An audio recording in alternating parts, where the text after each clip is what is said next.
See, I'd probably invest like That's probably a good idea too.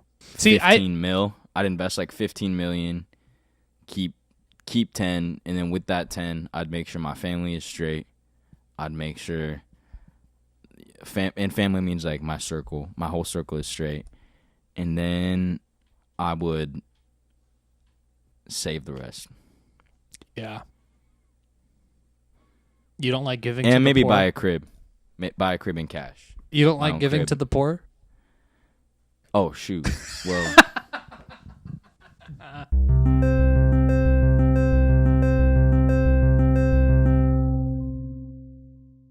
so one of the things I wanted to ask you, I have two questions regarding this. So I would say my two questions are, what is the biggest lesson you've learned, or lessons, if you can't just think of one, you can think of a couple. What are the biggest lessons you've learned throughout this entire pandemic? And how, say you have kids, little Eesaia juniors, right? How would you describe the pandemic to them in like 20 years? Oh wow. And you can take your time. I'm not. No, I will take my time. Thank you. I hate you. Ooh. I don't know. The biggest lesson. I feel like the first thing that came to me was that I have the capacity to take care of myself, Explain. or that I should have the capacity. I should find time to take care of myself, like rest. Like self-love. Because yeah, not just that. Yeah, that, but also like realizing that it's okay if I don't get stuff done all the time. You know what I mean? And even just like, oh, I should focus on my mental health, because before the pandemic, I was kind of in a spot where it was like, I don't think it's worth actually trying to like get better per se, Right.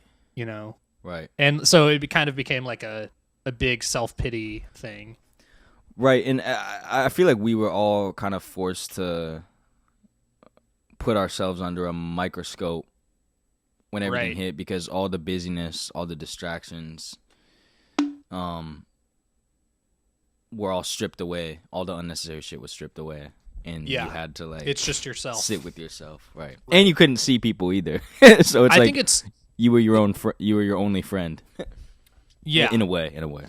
And obviously it's it's a spectrum, and it's not always manifest in the same way because everybody has their own issues, but Right. it's weird to me seeing people who are coming out the other end of this who haven't learned anything. Like, I know a few people where it's like, wow, you like, I don't know, maybe it's not bad that you didn't change, but Yeah. I feel like this whole catastrophe should have changed you at least a little bit in some Right. way. Right. And maybe it does, and people just aren't outward about it, but Yeah. How have it's like a oh, I'm not coming up with a good analogy, but I feel like whenever I ask a question, it like branches off into smaller questions. So like we'll just keep going. Like how Nice. would you say you've grown or changed? I no longer think that anybody owes me anything, and I no longer think that I owe anybody else anything. That's amazing. Yeah, I think it's one thing to be like, nobody owes me anything, but I should give back to everybody. And then there's another way, or another thing where it's everybody owes everything to me. But I think finding the balance in the middle of like, wait, I'm not as important as I make myself sound, and nobody else. I mean, I do things like for people out of love, not out of like obligation. You know what I mean? So Yeah. I've been learning how to say no. Not Right. that I was ever like a people pleaser, but you can fall down that rabbit hole pretty easily. Right. So essentially, being confident in yourself and not seeking validation as much as opposed to just doing you. Sure, yeah. And I think, I don't know what came first, you know what I mean? Like my comfort in myself or my comfort in other people. But I guess it was more like, as soon as I was able to find comfort in myself, I could take my comfort out of other people, right? Explain that. Like when I when you have self-hatred, it's hard to love other people in a way that's actually like genuine or real because you don't know how to like love Facts. yourself. So like how would you ever that's understand? It's a bar. Yeah. I was 19 when my father left. Any Earl fans out there? Shout out. Left me fatherless. Anyways, Fatherless. So, my second question was, and I'll repeat it: how would you, 20 years down the road, with your little Eesaia juniors, if you decide to have kids, how are you going to describe see this about that. pandemic to them? Dad, what was COVID-19? In like 2045 or something like that. oh gosh, I don't even want to think about that. I'm forcing you to right now. Middle-aged. I'm assuming I'm like on my 4th marriage or something at this point. 4th marriage, had 2 stints in rehab, and just overall a failure, I would say. Hey, I consider that improvement. Improvement. Hey, no shame in going to rehab, bro. No, zero shame in. No shame in getting divorced rehab. either. No shame. You're an asshole, Lucas. I didn't say anything. I know. How would I describe it to my kids? I'd be like, it was a year out of my life. I learned how to do lots of things, and I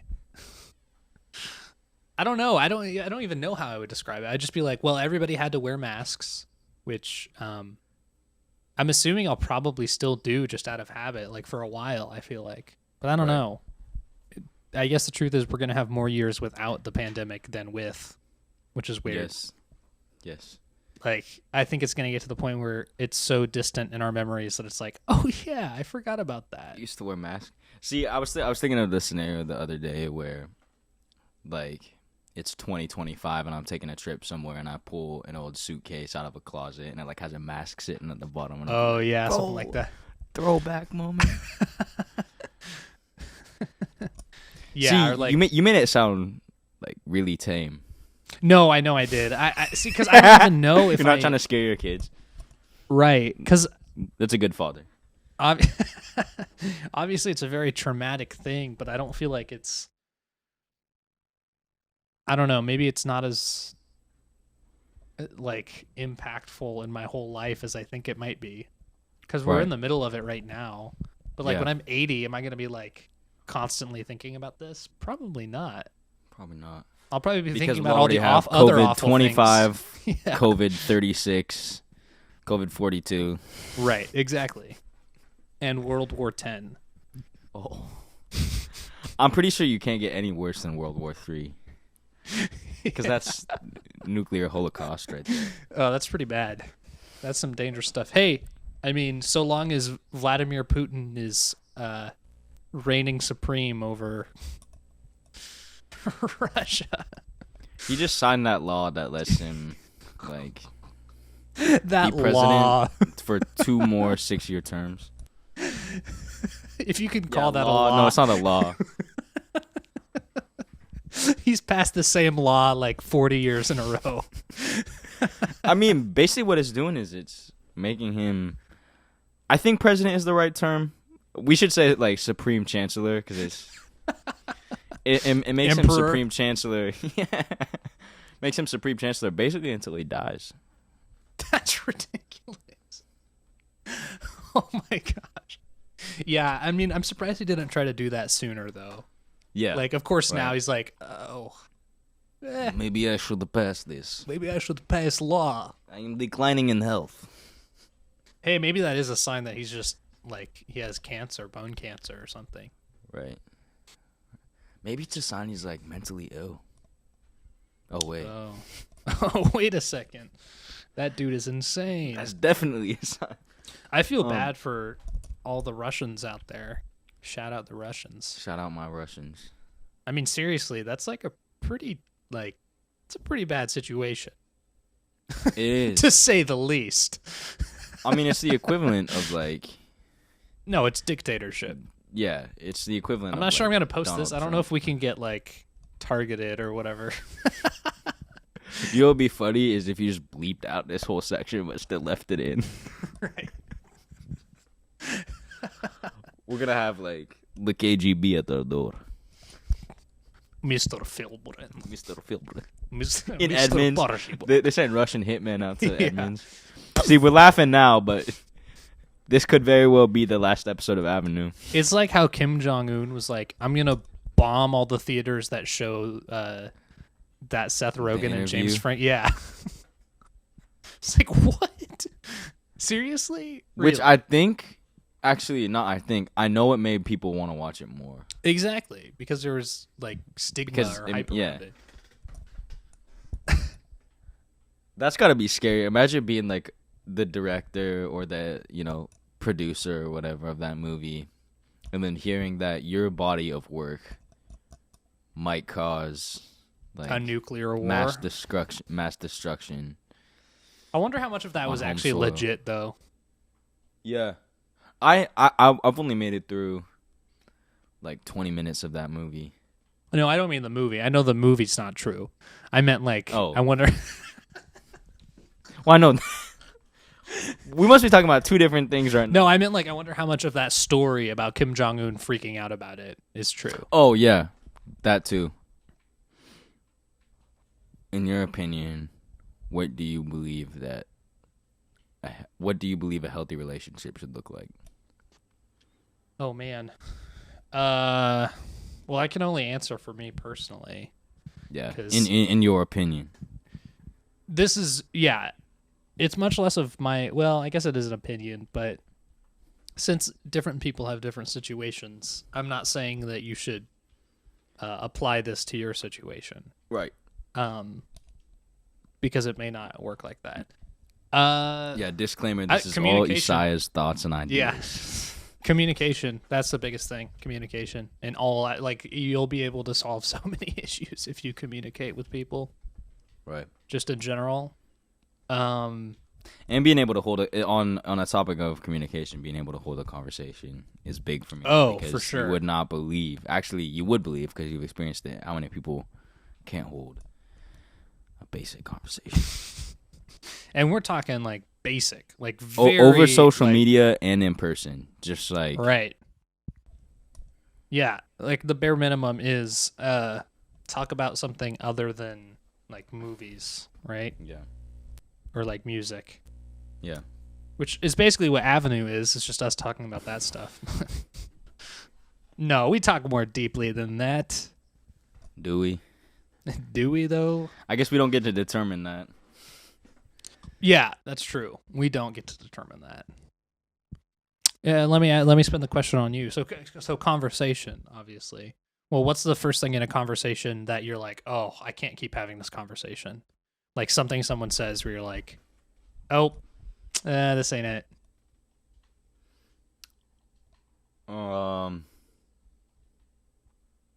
I think for me, the quickest way to get me out of a conversation or like turn me off a conversation is people giving me unsolicited advice on like how to live my life or how to go about Yeah. things. It's like, bro, I didn't ask. I was trying to Right. like if I want it, I will ask. But people who just Right. are like, yeah, well, if I were you, I would.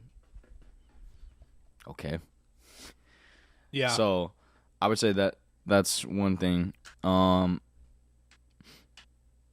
I would say another big turnoff for conversationally is if the person like doesn't match my energy or humor. Like, have you ever told a joke in conversation or like tried to lighten the mood and people just react like, yeah. Oh yes, yeah, I've been there. So That that's is nothing instant one for new. me. Yeah. But I don't know, though. Like the energy thing, I think. I don't know. Well, I feel like so one of the things I want to say is it's not the other person's responsibility to match my energy necessarily. I'm Right. just saying, like, I think it's good to like find a certain energy that you can both relate with, or Right. relate Yeah, to, yeah, or yeah. vibe with. Because I'm not saying like if I'm super hype and you're super chill, we get into a conversation, and if you don't match, I'm like, oh, screw this.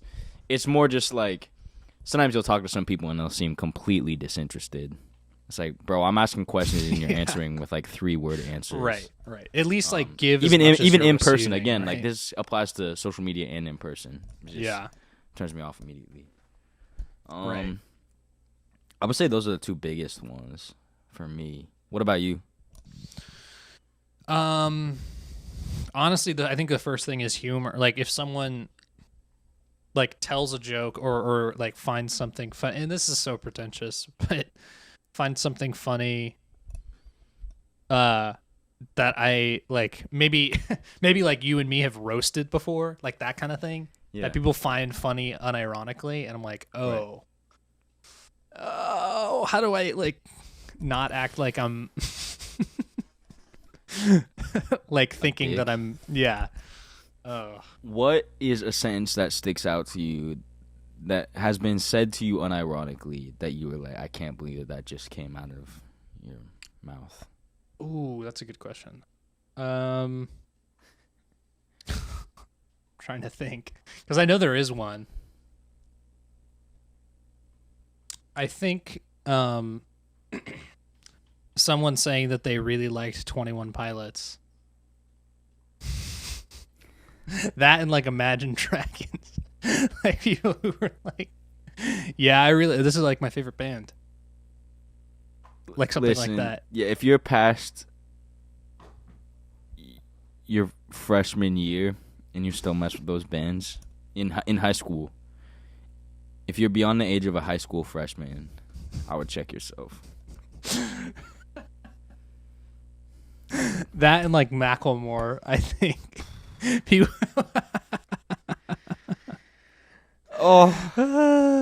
Seattle people who are into. Yes, that's what it was.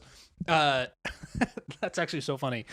I knew somebody who was unironically like a huge Macklemore fan from Seattle. Post 2013. Post 2013. We're talking a year ago. We're talking like a year and a half ago. We're talking like irrelevant dad Macklemore. Dadcore Macklemore. Right. And they were like, oh, I just he's the best rapper. I was like, don't know about that one, but I didn't engage. I did not engage. Hey, I mean, to think you could say, and it would hold true, that he beat out Kendrick Lamar, Drake, and Jay-Z. Okay. So, if you say just that sentence without any context, he would sound like... Sure, let's be honest. It's because he's white. Hey, listen, he's white. The Heist was not a bad album, but to beat out what it beat out... Right. It's because white moms really dig Macklemore. Well, it was like the first white rapper in a minute since Eminem who had like above mid music. Right. And then it was like, well, G-Eazy, which I don't know if that was like kind of below mid. That definitely mid. See, like, but that was around the same time too, right? Like, he was like 2014, 2015. Like, but yeah, it was the first time. Yeah, since M. Like, again, I'm not saying like the Heist was a decent album. Like I don't dislike the Heist. But compared to the comparatively, right. I mean, it's the same thing as like Cardi B beating. Oh, don't even get me started. Nip, Mac Miller, Astro World. Yeah.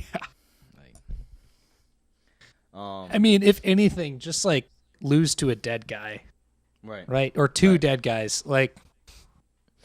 You know, it was a recent thing I couldn't believe that came out of someone's mouth in a conversation recently. Oh, boy. Is trying to make the case that white privilege didn't exist. Oh, no, that's way worse than all the other ones I said. That is way worse by far. I mean, we went from Macklemore to like, I mean, it's not that we're not that far removed, bro. So that was really it's more so just like I didn't flame out because I was kind of caught off guard. So it was more so just really awkward. That was one. Wow. I'm sure I've said some things that people were like, Does he mean that? Oh yeah, I know I have to. See, for me, when I'm around large groups of people, I don't say the most out of pocket stuff. For me, it's just like I'll say something, and then nobody might, or like it might not even be pointed out, but I'll think back a minute later and I'll be like, that was so dumb what I just said. And not in the That's the sense, worst. again, like it's out of pocket, but I'm just like, I phrased I that feel so like an wrong. idiot. I'm surprised people actually understood what I was trying to say. Right. I'm sure if we look back at old footage of Avenue, so only like 2 months ago, I'm sure you would find moments where I said something and I sounded said it with my chest. I was confident with it, and then it didn't. In reality, didn't even land. Hey, that's what this is for, really. That's true. Watching us mess up. Pretty much. Hey, I mean, it's better than watching us succeed all the time and get the wrong idea about how who we are. Right. Exactly. Like, this is the realest it'll get. To think in 10 years I might still be in this room. I sure hope not, but there's a very high chance. COVID 30 hits. COVID 30.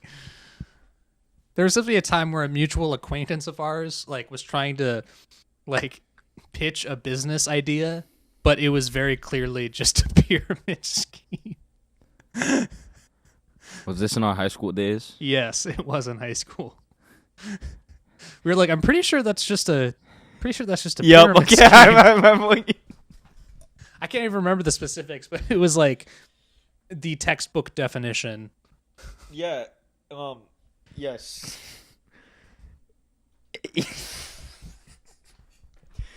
And okay, if we're thinking about the same thing, I want to say the whole branding was like ripped off from another enterprise. Like I want to say the whole thing. Well, I mean, it was a scam. Like but, assorted not even the branding chapsticks. was original. Yeah. It's like Bob's Bees. Okay, do you know what's annoying, bro? Is Gary V. Sorry, I had to check a text real quick. Gary V.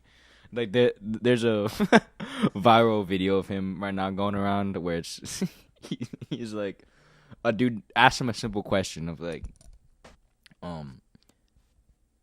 Gary, what do you eat for breakfast? And Gary, like really simple question, right? Could have said like frosted flakes, waffles, French toast, whatever. He's like, I don't believe in breakfast. He says, I just believe like the concept that breakfast is the most important meal of the day is all like propaganda by big companies. And it's like, bro, it ain't that deep. Oh like my you could gosh. just say you could just say French toast and it would be over. It'd be I you- really like pancakes. Yeah. But he had to turn it into like a whole like scheme against him. Breakfast, bro. That's so weird. I mean, dudes like that are just I fully believe are overcompensating for whatever, like anything in their life, any place that they feel insecure. And how he preaches like, oh yeah, you could easily become a 6-figure man, and you just gotta start by like flipping garage sale items, baseball cards. Oh.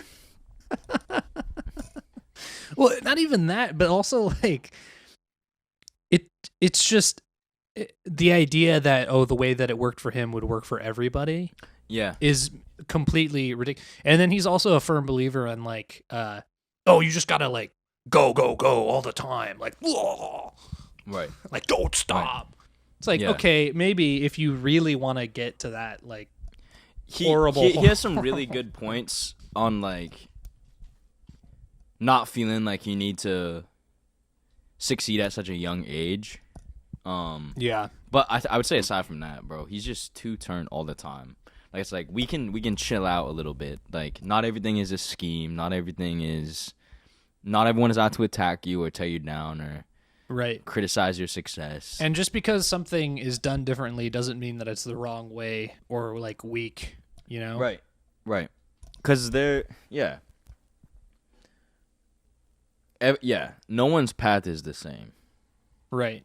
I think that's another thing that I've learned over quarantine. Is like no one's path is the same to success, whatever you define success Yeah. as. What is one item you had a chance to buy that you didn't buy that you regret? I could actually probably answer for you. I think you could answer for me. I'll say it though, and I think you know exactly what I'm going to say. I was in Oregon. I was in Portland, Oregon, at the Nike factory store, and there were a pair of high top Carolina blue Jordan 1s in my size, and I did not purchase them. And they were like I could afford them at that time. Right. Like, I mean, maybe. Oh no, they were less actually. Right. I think than they're the like shoes you 70 bought. something. Yeah. They were less than the shoes than I the actually Jordan bought. 1 lows. Yeah, you I bought. got Jordan 1 lows. Like, first of all, lows, really? Second of all, Hey, at least they it was weren't in the- mids. At least you didn't get mids. I would have hurt you if you got mid. It was I think it was like it was either, I kept saying it was the Supersonics colorway, but I know all too well it was the Oregon Ducks colorway. Like a team shoe they had in 2006 or something like that. Right, but they're like just practice shoes. Like, Right, no one right, actually. they were probably a part of like the bag that they give to athletes at the beginning of the year. Like just make it cheaply constructed. I mean, they look dope though. At least they look good. I still have them. I gotta rock them more. I need to get new laces for them, but Yeah. I do. Jordans, bro, they have so much mileage on them if you take care of them. Oh, for sure. Yeah, mine are in pretty good condition. But I do wish I would have gotten the high top But Carolina they're not the powder blues. blue ones. That's one thing I wish I could be, but I don't have the money for is a Like a sneakerhead. sneakerhead. Yeah. I used to. Oh, go ahead. No, you go ahead. I was just gonna say I used to like design shoes. Like, Yeah. remember that we would always like design shoes and like Okay, send them to see, each other. I feel like every middle school boy, or a boy that was in middle school that's now like our age, had that phase of going on to a number of websites, whether it's like Nike shoe designer, Adidas shoe designer. You can like there was a feature for a while where you could like customize your own like Lamborghini, like different clothes, hoodie designs, Right. whatever. I feel like every middle school boy that's now our age, and maybe girls, but I haven't heard them talk about it that much, had that phase where you just go on, you spend hours designing your own color. Yeah, and all you want to do is make your own clothes. Yeah. And then you try and buy them and you look at the price and it's, It's like $175 as a 6th grader. We just talked about wanting to be sneakerheads. I had this phase my sophomore year where I spent way too much money on shoes. All like trendy shoes. And they're all still in like perfect condition, but they were trendy for that time. Like the Adidas Human Races. Oh yeah. Saved up money all summer. Bought a bunch of them, and now you can't style them with any fit because they're outdated. I think that was the moment where I jumped off like the hype beast train. Like I used to be a huge hype beast, and I jumped off because I started realizing, wait a minute, I got these shoes 7 months ago, and now they're not in style. So Right. Having spent hundreds of dollars on kicks, I regret doing that because I'd have a lot more in my bank account if I didn't do that. Yeah. Let me push that same question back on you. Oh, worst purchase. Because you're a pretty frugal person too. I am. I just don't. I don't know. I don't mind spending money. I just get anxious about spending money. Yes. It freaks me out. I'm also a recession kid, so that's probably part of it. Damn. I know there's something. I mean, I never like. I don't know. There's got to be something, but there's very few things. Like, whenever I spend money, I always make sure I know I absolutely want to purchase it. Like Right. I've done that since I was a kid, where I was like, I have to, if I'm gonna buy something, I have to have enough money or more than enough money, and I have to make sure I actually want it for a long time. But I think like, I don't know. if I interrupt really quick, do you have a habit of like quadruple checking your cart before you buy something? Yeah. Because I bought do some new that. hats. I bought some new hats yesterday, and I kid you not, like it took me probably 45 extra minutes of just like checking and rechecking my cart and then going through other options of items I could get. Yeah. No, I do that all the time. I'm like, okay, wait, is this cheaper? But then I look at the reviews and it's like, well, if this is better and it's more expensive, isn't it worth it? But then Right. it's like, wait, but then I could also be using this money for. Yeah, I do that too. Yeah. I always like. A lot of times it's like, do I press the checkout button? Do I press the checkout button? Yeah. Should I press the checkout button? I'll just do it. And it'll get, for some reason, it'll get like a little hot under the collar. And then you'll either just impulse buy, like it'll just be like, you know what, I'm adding an extra item, and then Yeah, it's like, I don't I'm just care. gonna run up a check. Or you just rage quit. Like, I don't even Right. need this. That's usually what happens with me. I don't even need a toothbrush.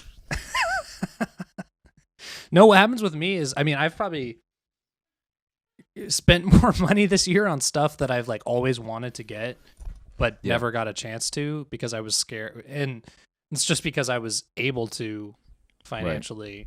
Not that I like bought a bunch of crap, but I've like been able to be like, oh, I can cut myself some slack when I want to buy something small if I have the money A for new it. Rolls Royce Phantom. Right. A new Yeah. crib in Malibu. Right. Light work. Yeah. A trip to Paris. Yeah. That, Trip to Paris. On my private jet. on my Bezos jet. Yeah, but I don't know. My worst, I would have to say probably my worst purchase was something that I bought for somebody else as a gift. Like there's some of those where it's like, Would you care to elaborate, or would that put you in some no, it's okay. hot water? No. It wouldn't put me in any hot water.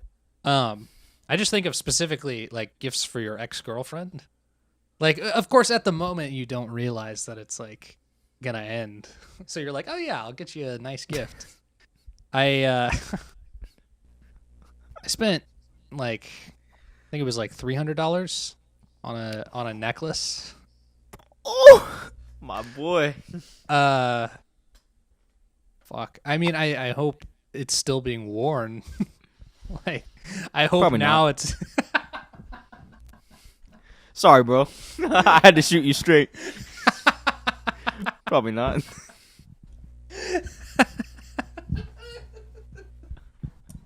Yeah, no, it definitely isn't. Not that I want it to be. I just mean like, I was being put to use somewhere.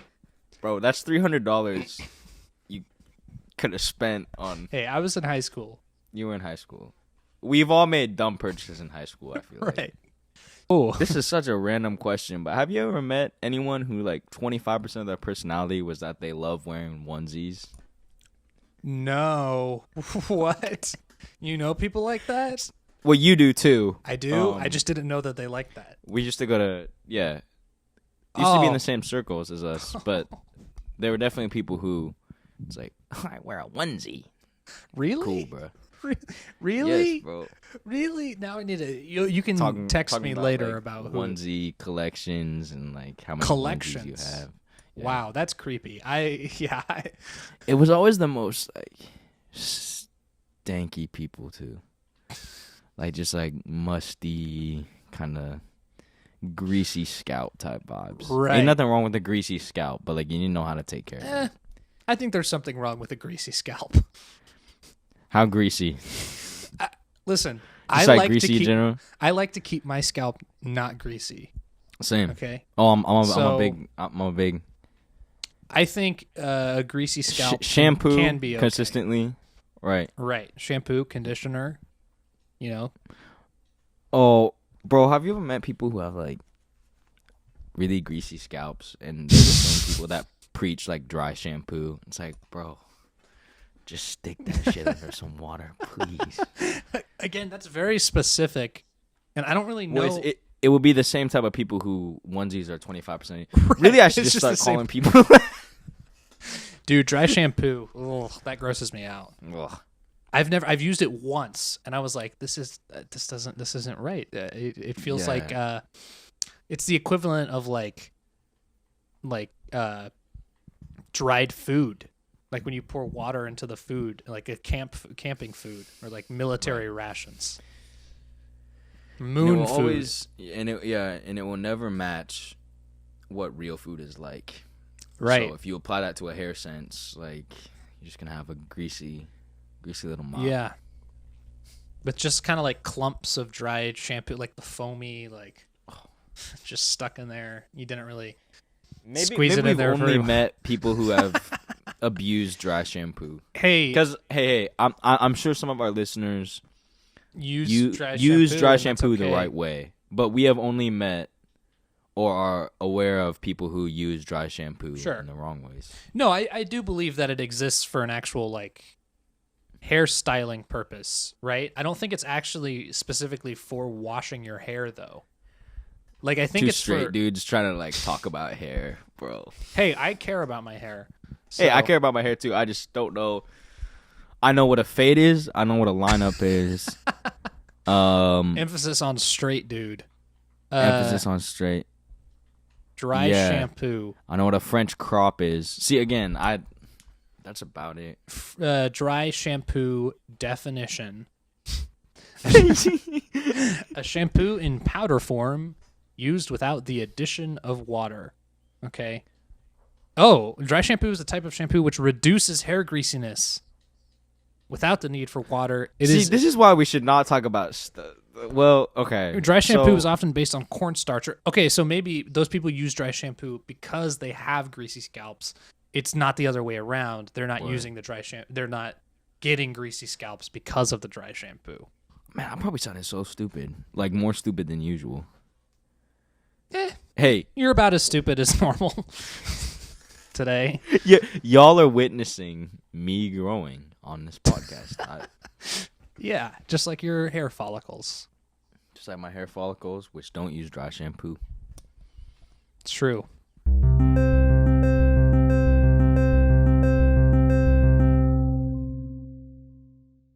We are sponsored by Blue Diamond Almonds. But only the wasabi, the smoked wasabi kind. Oh, those are actually really good. I'm making eye contact with the bag right across Of blue me diamonds. right now. Blue Diamond. I've got a big old bag of blue diamonds over here. That is an innuendo. Anyways,